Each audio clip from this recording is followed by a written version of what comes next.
La junte malienne fait du chantage. Oui, la junte malienne fait du chantage à nos autorités et au peuple de Côte d'Ivoire.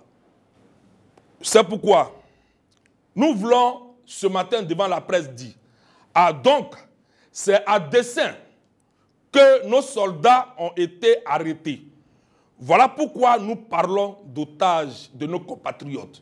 Sinon, comment comprendre qu'un pays comme le Mali, des personnes qui sont venues pour régler, d'après eux, un certain nombre de choses, qui ont vu des soldats d'un autre pays arriver dans le pays, mais de la même manière qu'ils se sont comportés pour les militaires danois, lorsque les documents administratifs n'étaient pas clairs, ces soldats ont été le plus simplement rendus à leur pays.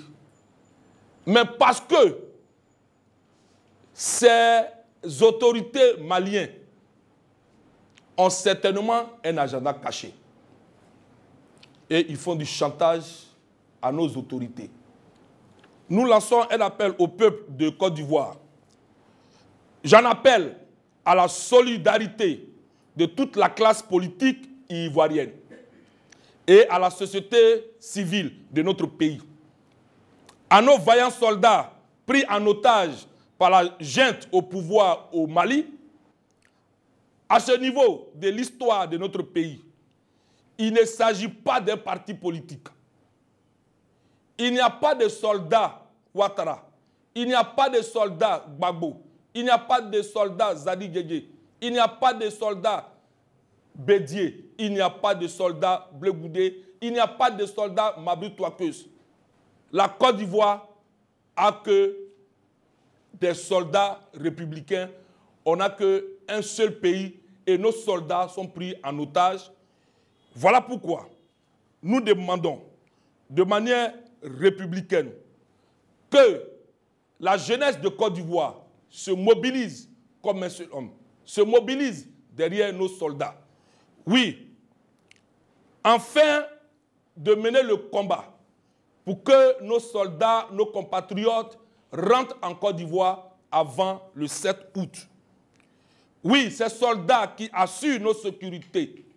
Oui, ces soldats, même dans nos adversités, lorsque un pays traverse des moments difficiles, il y a des actions que nous devons mener ensemble. Ces soldats ne sont pas des soldats du PDCI, ne sont pas des soldats du FPI, ne sont pas des soldats de l'AID, ni du RHDP. C'est l'image de notre pays qui est en jeu.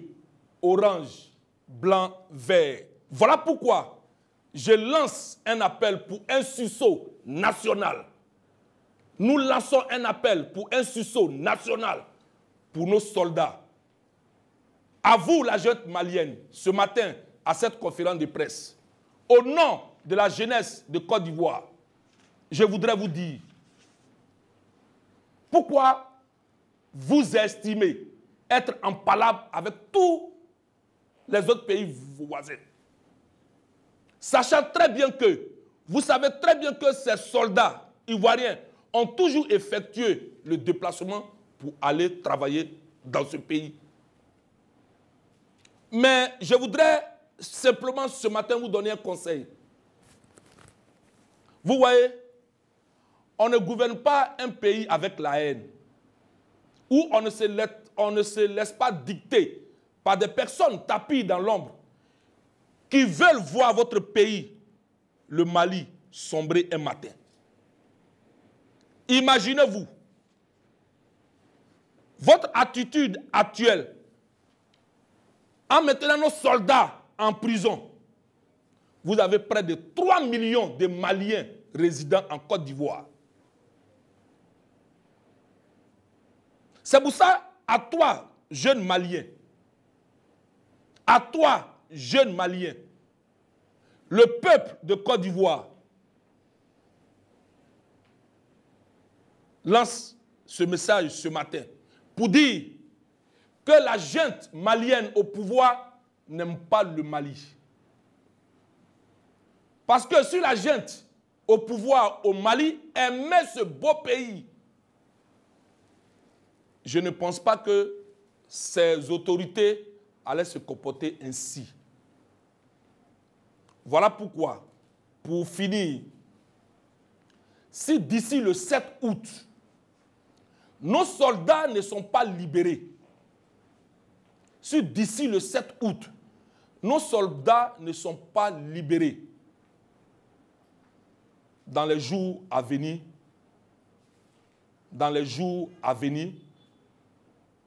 je pense que le peuple de Côte d'Ivoire va prendre ses responsabilités.